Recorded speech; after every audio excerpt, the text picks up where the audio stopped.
Someone shared on Facebook something that I would like to read to you. I don't know if you've read it or not. It's going to take a little while. I think it's worth it. It's the transcript of a conversation between a man named Todd Beamer. He was one of the men on Flight 93. I feel like reading this is a powerful picture of resting, even in the midst of challenge. This Bible passage where Jesus is saying rest, it's not situated in a bunch of stories where everything's awesome for these disciples. In fact, Jesus has just told them they're going to give their lives likely for him. That he's going to even bring division in families. His name will cause division in families. Okay? It's not like everything's awesome, guys. Hey, come to me, all you who are weary and heavy laden, and I'll give you rest. Take my yoke upon you. No, it's not easy. And I feel like Todd Beamer's really quite testimony through the transcript of the conversation with an operator while on Flight 93 is a powerful picture, and I hope I'll get through it. And if I don't, hey, we're here together. So, here we go. This is Todd. Hello, operator. Listen to me. I can't speak very loud. This is an emergency. I'm a passenger on United flight to San Francisco. We have a situation here. Our plane has been hijacked. Can you understand me? Lisa, the operator, exhales a deep breath to herself. I understand. Can the hijackers see you talking on the phone? Todd says no. Lisa says, can you tell me how many hijackers are on the plane? He says, there are 3 that I know of. She says, can you see any weapons? What kind of weapons do they have? Todd says, yes. They don't have guns, they have knives. They took over the plane with knives.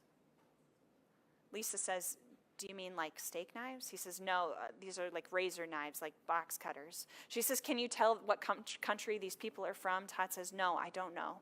They sound like they're from the Mideast. Lisa says, have they said what they want? Todd says, someone announced from the cockpit that there was a bomb on board. He said he was the captain and to stay in our seats and to stay quiet. He said that they were meeting these men's demands and returning to the airport. It was very broken English, and I'm telling you, it sounded fake. Lisa says, okay, sir, please tell me your name. My name is Todd Beamer. Okay, Todd, my name is Lisa. Do you know your flight number? If you can't remember, it's on your ticket. Todd says, it's United Flight 93. Now, Todd, can you try to tell me exactly what happened? He says 2 of the hijackers were sitting in first class near the cockpit. A third one was sitting near the back of the coach section, and 2 up front got into the cockpit somehow. They're shouting. The third hijacker said he had a bomb. It looks like a bomb. He's got it tied to his waist in a red belt of some kind. So is the door to the cockpit open, Lisa asks. No, the hijackers shut it behind them. Has anyone been injured? Yes, Todd says. They killed 1 passenger sitting in first class.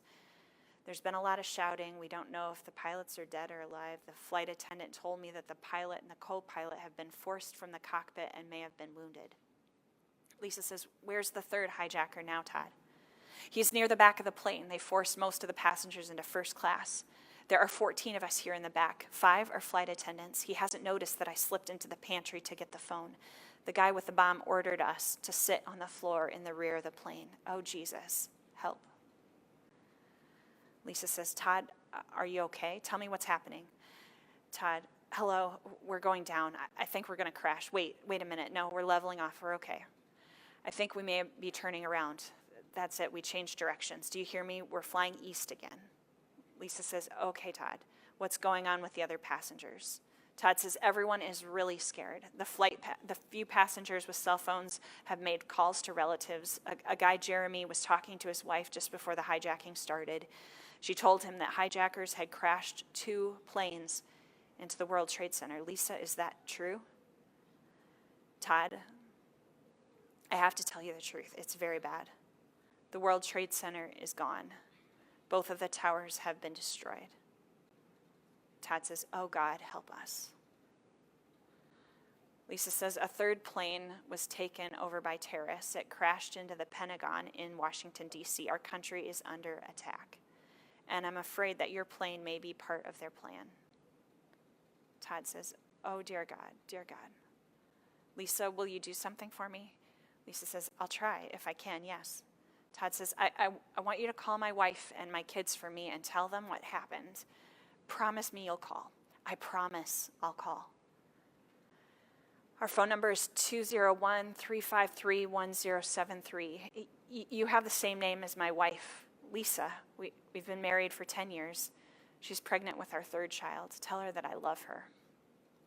Choking up, he says, I'll always love her. Clearing his throat, he says, we have 2 boys.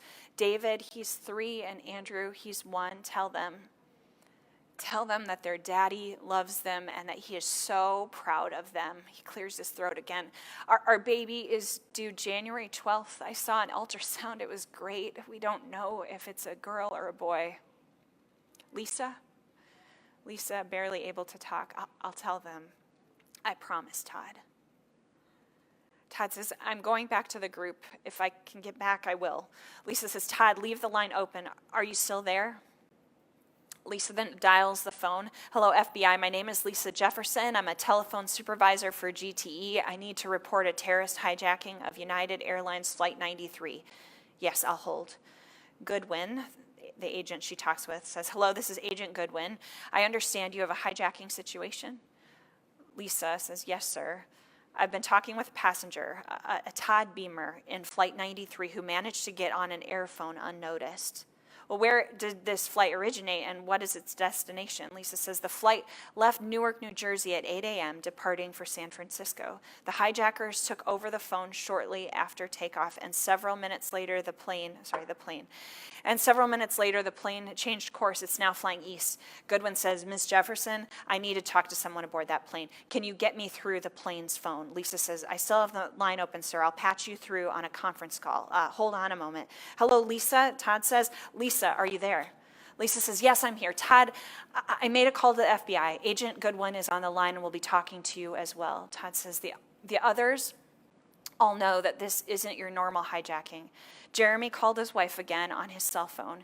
She told him more about the World Trade Center and all. Goodwin says, hello, Todd. It's Agent Goodwin of the FBI. We've been monitoring your flight. Your plane is on course for Washington, D.C. These terrorists sent 2 planes into the World Trade Center and 1 plane into the Pentagon. Our best guess is that they plan to fly your plane into either the White House or the United States Capitol building. Todd, I understand. Hold on. I'll be back. Lisa says, Mr. Goodwin, how much time do they have before they get to Washington? Goodwin says, not long, ma'am. They changed course over Cleveland.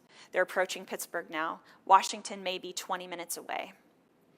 Todd, breathing a little heavier, says the plane seems to be changing directions just a little. It's getting pretty rough up here. The plane is really flying really erratic. We're not going to make it out of here.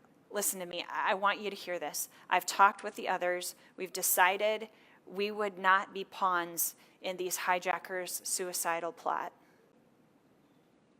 Lisa asks, Todd, what are you going to do? Todd says, we've hatched a plan. 4 of us are going to rush the hijacker with the bomb. After we take him out, we'll break into the cockpit. A stewardess is getting some boiling water to throw on the hijackers at the controls. We'll get them, and we'll take them out, Lisa. Will you do one last thing for me? Lisa says, yes. What is it? Would you pray with me? They pray, Our Father, which art in heaven, hallowed be thy name. Thy kingdom come, thy will be done on earth as it is in heaven. Give us this day our daily bread, and forgive us our trespasses, as we forgive our trespassers. And lead us not into temptation, but deliver us from evil. For thine is the kingdom, and the power, and the glory forever. Amen. The Lord is my shepherd, I shall not want. He makes me lie down in green pastures. He leads me beside still waters. He restores my soul. He leads me in paths of righteousness for his name's sake. Yea, though I walk through the valley of the shadow of death, I will fear no evil, for thou art with me. Todd says softer, God, help me. Jesus, help me. He clears his throat and louder. He says, are you guys ready? Let's roll.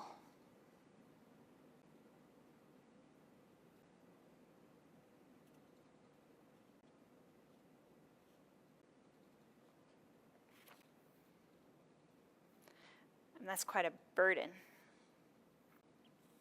thankful for Todd's example of recognizing that we are not intended to carry our burdens on our own.